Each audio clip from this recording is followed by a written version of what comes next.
Delivery Man with Vince Vaughn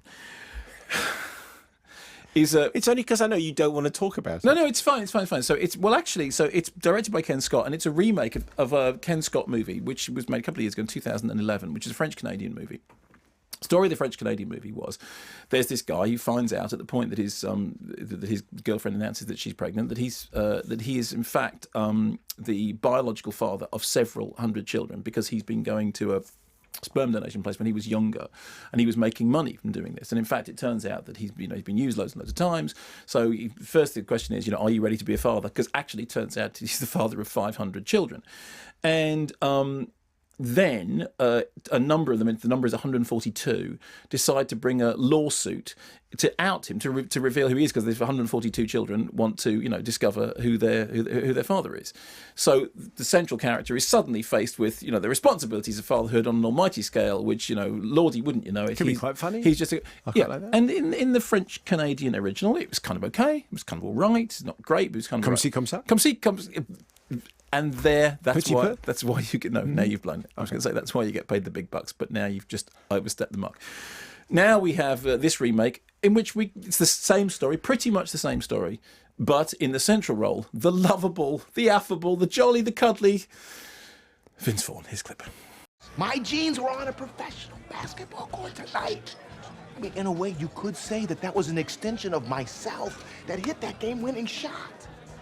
I mean, do your kids play professional basketball? No, not to my knowledge, but I will inquire. They don't tell me everything. So I've been thinking that we could plead insanity. What? I don't know. Maybe you would not be held responsible for actions taken while mentally unstable. I mean, we could bank on your mental problems. I don't have mental problems.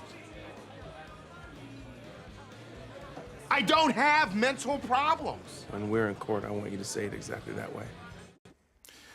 Now I want the webcam to just zoom into your face right now. I don't think it can which do is that. the kind of the thing with this is Why? Because What's my face I got to can't do do with this on them because your face was just that kind of mask of blank. Yeah, and so the interesting thing about the film is that it's not a Vince Vaughn film in the traditional sense of the Vince Vaughn.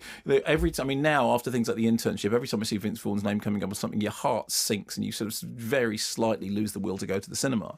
But because this is so much, a by numbers retread of the original, it's almost as if there's little space for Vince Vaughn to mess it up. And in the press notes, it talks about it seeing a new side of Vince Vaughn, a new mature Vince Vaughn, a new grown-up Vince Vaughn, a three-dimensional Vince Vaughn. He's always been three-dimensional. A slightly, older, more rounded. He's always been older and more rounded Vince Vaughn. And you look at it and you go, okay, what you mean is he's not being quite as annoying as he is generally. Of course, the funny thing about this is I remember seeing Vince Vaughn in Swingers all those years ago. Did you come and see Swingers with me? It's Vince Vaughn and John Favreau. Did you see it with Radio 1? Did we go and see it together? I think you probably went with somebody else. No, but did you not come and see it with me? Did You Vince probably went with Anne-Marie Hobbs or someone like that. with Anne-Marie Hobbs? Is she related to Mary Ann Hobbs? Mary Ann Hobbs, yeah. Her. No, but I wondered whether I thought you had, because I thought that we. Anyway, whatever. You don't remember anything. I don't remember anything. Thank you. He started out being somebody who I thought was, God, I thought he's interesting coming out, and then he fell into this sort of. And I wonder whether at some point he'll have a Matthew McConaughey and suddenly put all the sort of rubbishy rom-coms behind him. Stop leaning on things. Stop being the irritating man-child in irritating movies about irritating man-child. Now he's great. And something of it. Yeah. In the case of this. He hasn't done that. What he has done is he has reined in the Vince Vaughnisms, at least to some extent. The problem, however, is that it is a film which is a boy's own film. It's all about the men. It's all about the brothers. He gets to do this great big heroic speech about how, I'm the only person who has the right to assert my fatherhood and this, that and the other, whilst the women characters basically stand around and go, really? That's interesting. So it hasn't overcome the sort of queasy problems that the first one had. It hasn't lost very much in translation, but equally it's gained nothing at all.